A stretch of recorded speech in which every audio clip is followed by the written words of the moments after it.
Hello everybody, Nostalgic here, and as you can probably tell, I am using a new microphone for recording my reviews.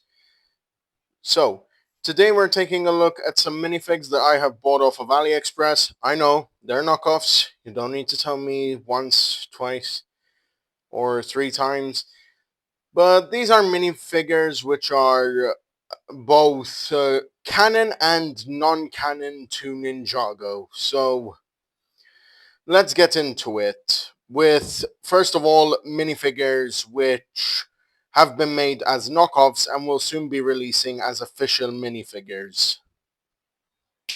So here are the three minifigures all built up, those of which are coming in upcoming sets or has already come out in an upcoming set. We have Casual Harumi, who is now going to be released in the Ninjago City workshops. We've also got Noct of the Forbidden Five and Rocks of the Forbidden Five. So these are actually based off of fan prints which were made on Instagram or other places across the internet. But I could never get these because I could never get into contact with the creators. Not to mention, I cannot afford it. So, yeah. But to be honest, these handle fairly well. I quite like that about some of these minifigures. Not to mention the fact that Harumi's hairpiece is literally just a white recolor of Coco's hairpiece from the Ninjago movie. It's a shame that the chopsticks aren't, like, painted, but that's okay. I don't mind. Here we have Noct of the Forbidden Five. So here's the thing about him. He comes with a Moro cape. His printing is well detailed, as that of the fan print made for him, and even more so the face is fan printed as well. He also comes with this nice bamboo hat and even a mask so that you can recreate how he entered in the series. As well as that, we have Rocks of the Forbidden Five. Her design is very reminiscent of her fan print as well. And her hat, while her hat's mold is now beginning to exist, it'll be a long while before I can get an official Rocks or Noct minifigure, since these two are probably going to be in the high-priced sets. I don't know how I'm gonna get either of these two anytime soon, or even the official version of Harumi, since she comes in the most expensive set of 2025. Don't expect me to get the official Harumi anytime soon.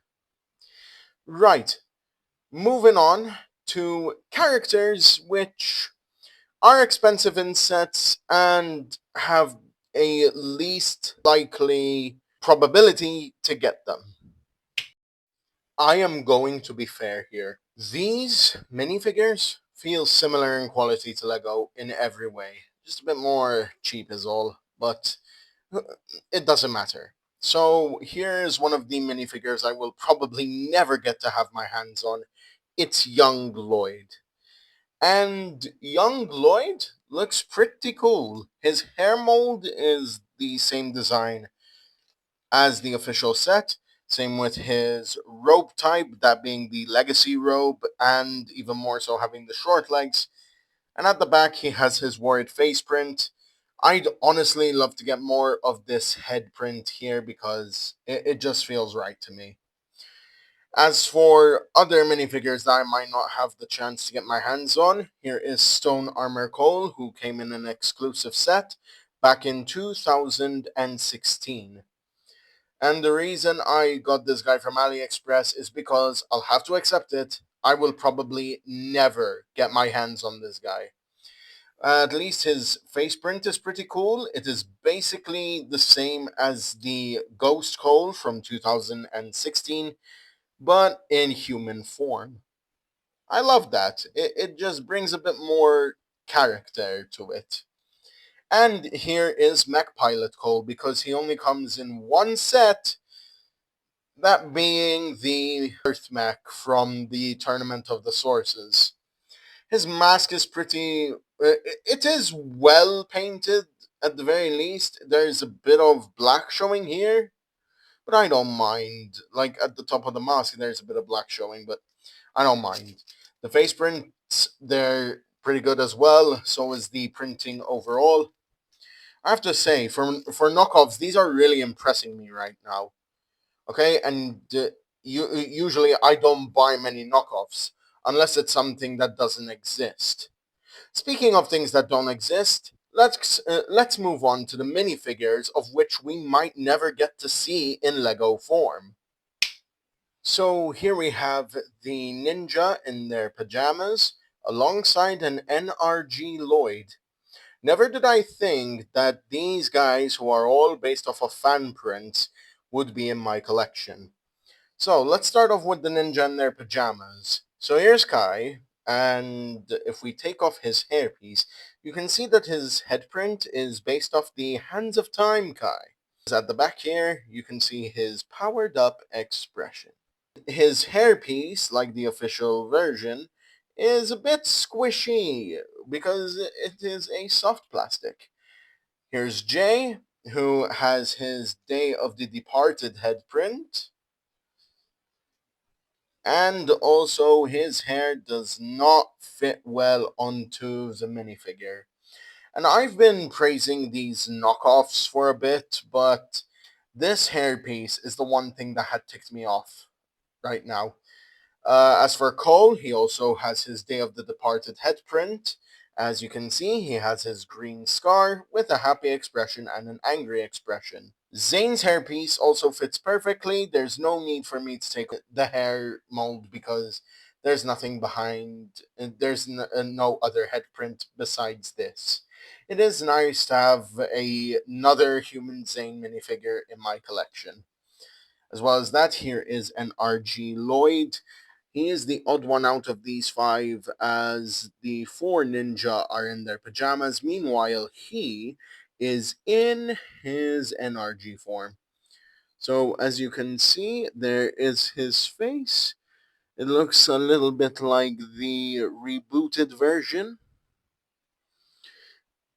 Yeah, this is the only other NRG minifigure in my collection now because I only have NRGJ. I might get the other four ninja, whether it's the official versions or the versions from Aliexpress, but for now, this is the only other NRG minifigure in my collection.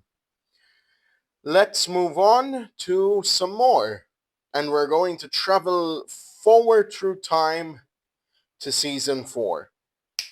Again, here are more characters based off of fan print. We have Anacondrai Chen and Anacondrai Sensei Garmadon.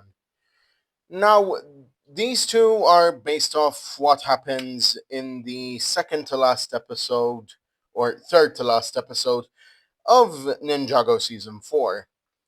Here's the thing about these guys. I used to try and recreate them as a kid, but I never had a Sensei Garmadon minifigure, and it was just too hard to do because of the yellow skin. Now, taking Master Chen's hat piece off, we can see that his leg print detailing is done very well. Same with the torso detailing to make him look a bit more snakish instead of just being very lazy. Here is his smirk, and here's another smirk at the back.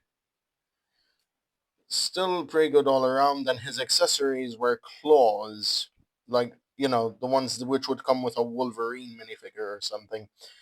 Here is Sensei Garmadon, and my goodness, this minifigure was done very well, and his face detailing is pretty good as well, same at the back. Although his staff is a weird mold. Like, what kind of mold for a staff is this?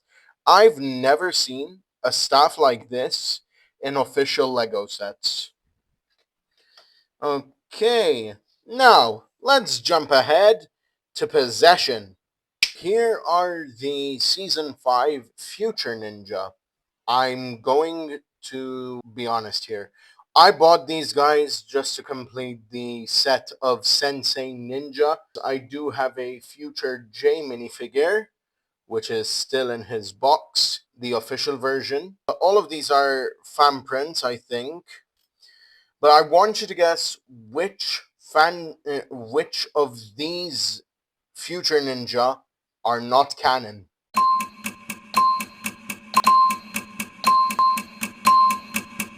If you guessed Cole and Lloyd, you are a true Ninjago fan.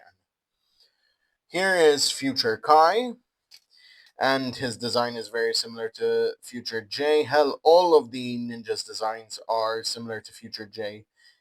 Here is one of his head prints at the front. He does not have a head print at the back, and he has a very squishy headpiece, like his pajama counterpart.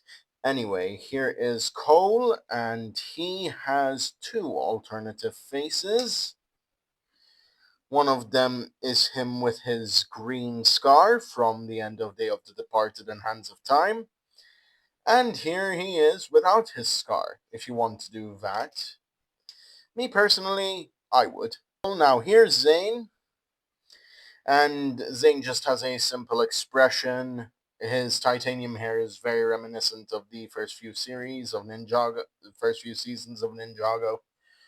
And as for Lloyd, well, that's the thing. These two were not, and I mean it. These two were not in the Future Reflections episode. So yeah. Although it would be quite nice to use the head mold in the face print here for when Lloyd turns old in Skybound. Now let's jump ahead 5 seasons later. Here is another ninja based on yet another fan print. This is Kimono Nia from March of the Oni. This is basically her season 1 attire, but with sleeves, and also her Ninjago movie design going forward. Her face is specially printed at the front here, but at the back, yep, this is just another copy and paste Ninjago movie expression. But still, it's very nice to have a Season 10 minifigure that is canon, but made as a fan print or knockoff. Here he is, the last minifigure in the lineup, and this one is actually an improvement over its original design, because this is another fan print. This is yet another fan print, but now turned into a knockoff figure. This is only Garmadon with 4 arms. And to be fair, I love it better like this. I will honestly use this or like this new torso piece up here to put onto the official Garmadon minifigure, even using the official head and such, because I'm not vibing well with like some of the knockoff ones. But hey, still, it's pretty good overall. One thing I don't really vibe with is giving Garmadon these Time Blade pieces in order to represent his powers. Are those supposed to be like his little blades that he had back in Season 9 in the finale? I don't think so. But there we have it. There are some Ninjago fan prints that have been turned into knockoffs. I am pleasantly surprised with all of these. As, to be fair, I would have wanted some of these minifigures for a damn long time and would have never gotten them if it weren't for the knockoff community. Now, am I saying you should buy these knockoff minifigures? Let me put it to you this way. If you yourself don't have enough money to buy fan prints, you can go ahead and buy the knockoffs. But if you have the money, by all means, go ahead and buy a fan print. Otherwise, just buy these and you'll be all good. So with that, I'd like to thank you all very much for watching. This is Nostalgic, signing off and reminding you all that nostalgia never dies. See you all next time.